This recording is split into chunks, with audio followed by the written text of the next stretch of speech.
Have you ever been in a conversation with a family member, maybe your son or daughter, or even a grandchild, and you see them get that slightly distant look? Their smile becomes a little strained, their eyes dart towards the door, and you get this quiet, sinking feeling that somehow, without meaning to, you've made the room a little uncomfortable. It's a feeling I know all too well, and if you're being honest with yourself, maybe you do, too. It's not that they love us any less. Goodness, no. They absolutely do. But as we get older, we can sometimes, completely unintentionally, fall into little habits that put a wall between us and the people we care about most. These are the things that people are often too polite or too kind to ever mention to us. Our children don't want to hurt our feelings, our friends don't want to cause a stir, so we're left in the dark, wondering why visits feel shorter or phone calls feel rushed. Well, my dear friend, that's exactly what we're going to gently explore together today. Think of this not as a lecture, but as a quiet chat between friends. We're going to talk about some of those uncomfortable habits that can creep in with age, the ones nobody tells you about. My hope is that by bringing them into the light, we can understand them, and in understanding them, we can choose to gently let them go. This isn't about blame or shame, it's about connection. It's about making sure our golden years are filled with the warm, engaged, and joyful relationships we all deserve. So, let's pour ourselves a nice cup of tea and get comfortable. Let's start with a habit that is perhaps one of the most common, and one of the most distancing, the habit of living in the past. It's so natural, isn't it? Our past is a treasure trove of memories. It's where we felt most vital, most useful, most seen. We love to tell stories about the good old days, about our first job, our wedding day, the crazy things our children did when they were little. And these stories are precious, they are the fabric of our lives. But the problem arises when the past becomes the only place we live. When every conversation, every observation is funneled back to, well, back in my day. Or that's nothing, let me tell you how we used to do it. When we do this, without even realizing it, we're sending a subtle message to the person in front of us: your present, your reality, isn't as important or as interesting as my memories. It can make a grandchild feel like their new school project doesn't matter, or it can make an adult child feel that you aren't truly present in their world, with all its modern complexities. The key isn't to stop sharing our stories, they are our legacy. The key is to balance them with a genuine, curious interest in the present. Try asking a question instead of telling a story. What's that new app you're using on your phone? Or tell me about that project you're working on. It bridges the gap between then and now, and it shows the people in your life that you value their world, too. Now, closely tied to this is a habit that can be a real conversation stopper, offering unsolicited advice. Now, this one comes from such a good place. We've lived long lives, we've seen a thing or two, and we have a deep, instinctual desire to help our loved ones avoid the pitfalls and heartaches we experienced. When we see our daughter struggling with her toddler, we immediately want to tell her exactly how we handled it. When our son mentions a problem at work, we have the solution ready to go.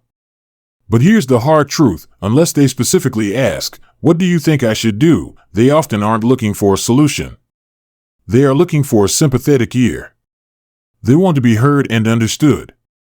When we jump in immediately with advice, it can feel dismissive, as if we're saying, "Your problem is simple, and I have the answer." It unintentionally robs them of the chance to navigate their own life and find their own strength. So, the next time a loved one shares a problem, try this simple, powerful phrase: "That sounds so difficult. How are you feeling about it all?" Just listen. Just be there. You might be amazed at how much closer it brings you. And this leads us to another habit that can quietly push people away, and that is what I'll call the comparative struggle. This is when someone shares a difficulty they're facing, and we respond by comparing it to a hardship from our own past, often making ours seem more significant. For example, if a friend complains about their arthritis pain, responding with, "You think that's bad? My back is so much worse, I can barely stand up in the morning." Or if someone is stressed about finances, saying, "Well, you try raising a family on a single income like we had to." Again, the intention isn't to belittle. In our minds, we're trying to relate, to show we understand hardship. But what it communicates to the other person is, your problem isn't valid. Your pain isn't significant. My suffering trumps yours. It instantly invalidates their experience and shuts down any further sharing. True empathy isn't about comparing pain, it's about acknowledging it. A simple, "I'm so sorry you're going through that, pain is so hard to deal with," creates a bond. It says, "I see you, and I hear you." And in the end, isn't that what we all truly want? Now that we've started to look at these conversational habits, let's gently turn our attention to a couple of physical and mental habits that can affect how others perceive us and, more importantly, how we perceive ourselves. Because these are the subtle things that can make people feel uncomfortable, not because they are judging us, but because they are concerned for us. You know, it's interesting. As we were just talking about how we communicate, it got me thinking about something a little more subtle, something that goes beyond the words we use. It's about our presence in a room. Have you ever walked into a social gathering and seen someone sitting off by themselves with a sort of closed-off expression? Their arms might be crossed, their smile might be a little tight, and they just seem unapproachable. Now, I want you to consider for a moment, have you ever been that person? I know there are days when I certainly have. This is a habit we often fall into without the slightest awareness, and it's one that truly makes people uncomfortable because they don't know how to bridge the gap. I'm talking about neglecting our posture and presence. As we age, sometimes due to aches and pains, sometimes just out of sheer habit, we can start to curl in on ourselves. We might sit slumped in a chair, or we might walk with our eyes downcast, focused on the ground right in front of us to avoid a stumble. But what this communicates to the world is, leave me alone. I'm not interested. I'm not approachable. It's a world of difference from standing tall, with our shoulders back and a gentle smile on our face. That doesn't mean you have to stand like a soldier at attention. It just means being mindful. When you're sitting in the doctor's waiting room or at a family picnic, try uncrossing your arms. Lift your chin up and make gentle eye contact with people who pass by. You don't have to stare, just a soft, acknowledging look. This open posture is like a welcome sign. It tells people, I am here, and I am open to connection. It's a small physical adjustment that can have a profound impact on the social opportunities that come your way. People are naturally drawn to those who seem warm and accessible, and it all starts with how we hold ourselves. And speaking of being drawn to people, this next habit is a tricky one, because it's rooted in something we all crave, connection and a good laugh. I'm talking about the habit of repeating the same stories over and over again. Now, we already touched on living in the past, but this is a little different. This is about the specific, well-worn anecdotes we tell at every single family dinner or social gathering. To us, it's a beloved classic, a story that defines a moment in our lives. But to the family member who has heard it a dozen times, it can become a signal that we aren't truly present in the current conversation. They might exchange a knowing glance with a sibling, or their smile might become patient instead of engaged. It can make them feel like they're interacting with a recording rather than with you, the vibrant, in-the-moment person they love. The reason we do this is often because our memory isn't what it used to be, and these well-rehearsed stories are comfortable and safe. They're like familiar furniture in our minds. But the antidote isn't to stop telling stories altogether. It's to become an active listener in our own lives, to find new material. Ask questions about what's happening now.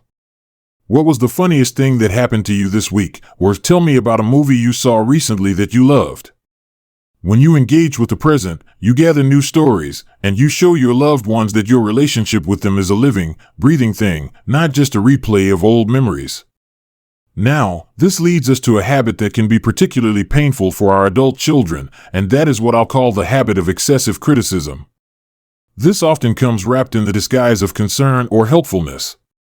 It might sound like, you're still letting him eat that much sugar, or that's an interesting color you've painted your kitchen, said with a certain tone.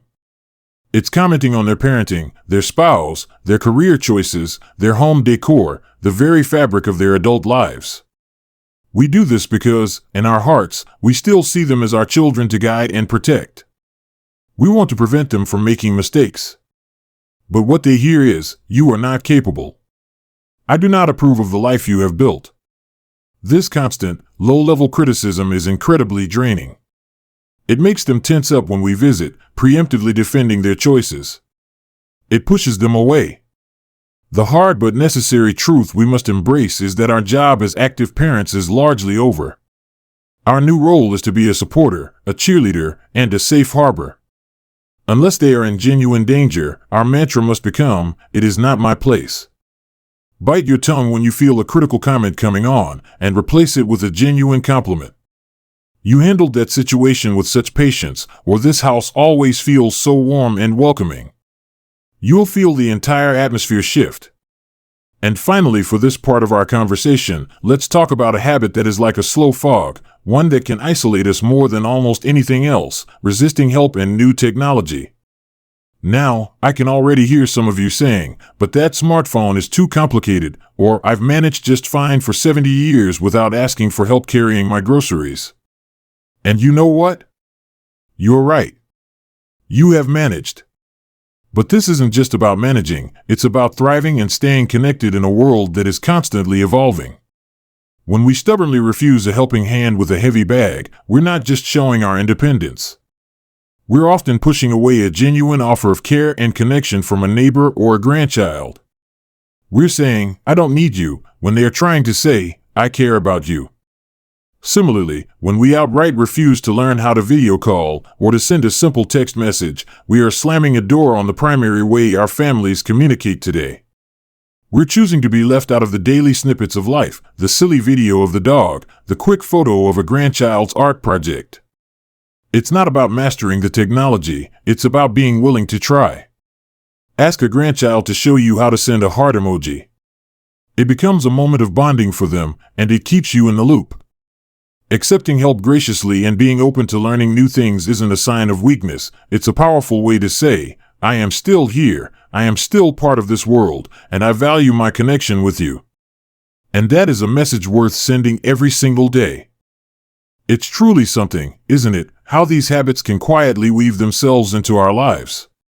They often start as little threads of self-protection or simple routine, and before we know it, they've become a blanket that can, if we're not careful, separate us from the warmth of others.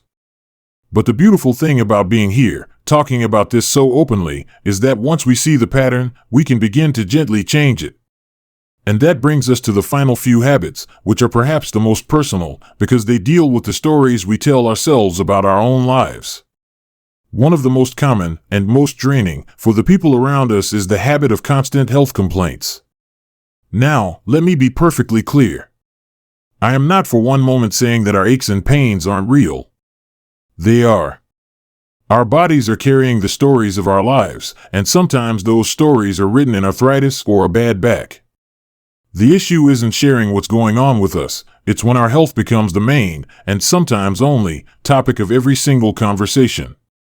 When someone asks, "How are you?" and our automatic, default answer is a detailed list of ailments, from our stiff knee to our poor digestion, it places the other person in a very difficult position. They can't fix it. They are forced into a role of a helpless listener, offering the same sympathetic noises over and over. It creates a heaviness, a sense that being around you is a draining experience. This doesn't mean you should suffer in silence. Share your struggles with your close family, of course. But with friends and in social situations, try starting your answer with something else. "I'm enjoying this lovely sunshine," or "I just finished a wonderful book." It shifts the energy. It tells the person you're talking to that you see them as a friend to share life with, not just a shoulder to cry on.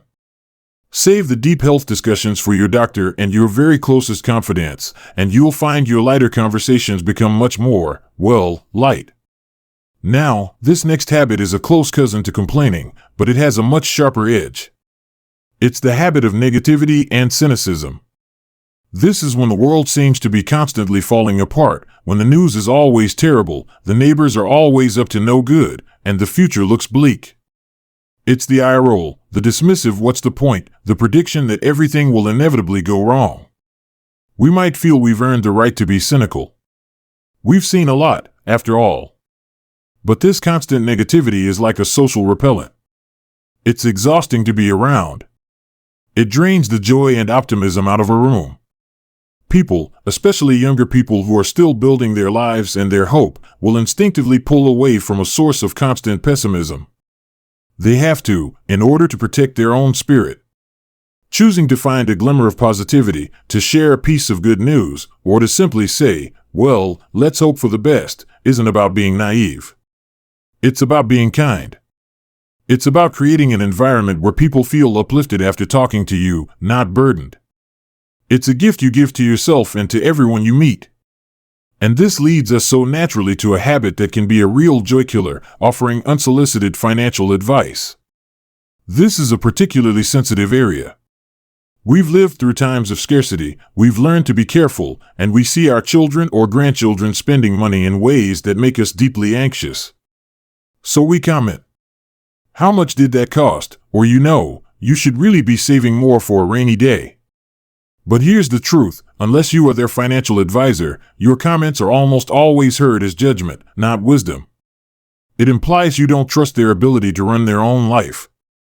It creates a sense of being watched and critiqued. Financial choices are deeply personal and tied to self-worth. The best policy is to keep your observations to yourself, unless you are specifically asked for your opinion. Show your love by trusting them to manage their own path, even if it looks different from the one you would have taken. And finally, we arrive at what might be the most important habit of all to let go of, the reluctance to apologize. As we get older, we can sometimes dig in our heels. We feel our authority or our experience should exempt us from having to say, "I'm sorry." Maybe we interrupt someone, or we make a thoughtless comment, or we forget a promise we made. The other person looks hurt, and we feel a twinge of guilt, but we quickly brush it aside. They're too sensitive, we tell ourselves. Or, "I'm the parent, I shouldn't have to apologize to my child." But my dear friend, a sincere, timely apology is one of the most powerful connectors in the human experience. It's not a sign of weakness, it is a profound sign of strength and respect. It says, "I see you. I value our relationship more than I value my own pride." Refusing to apologize builds walls brick by brick. It creates resentment and distance. A simple, "I'm so sorry I forgot to call, it completely slipped my mind," or "I realize what I said was hurtful, and I apologize," can dissolve that tension in an instant. It models humility and grace for our entire family. And so, as we come to the end of our chat today, look at all we've gently uncovered. From living in the past to neglecting our presence, from constant criticism to resisting help, and from focusing on our pains to forgetting the power of a simple "I'm sorry." These aren't character flaws. They are simply habits, and habits can be changed, one small, conscious choice at a time. The goal here was never to make you feel badly about yourself. Quite the opposite. It was to empower you with awareness. Because when we know better, we can do better. Small, consistent shifts in our behavior can dramatically transform our relationships and bring a new, vibrant quality to our later years. This isn't about changing who you are, it's about revealing the very best, most connected, and most engaged version of you. I would truly love to hear your thoughts. Was there a habit that resonated with you? Or perhaps you found a wonderful way to stay connected with your loved ones. Share your experiences and your wisdom in the comments below. Let's learn from each other. If this conversation felt helpful, please give the video a like, and if you haven't already, do subscribe to the channel for more chats like this, designed just for us. Remember, my friend, every new day is a fresh page. It's never too late to make a small change that opens the door to more joy, more connection, and more love. Here's to living your best life at any age. Thank you so much for watching.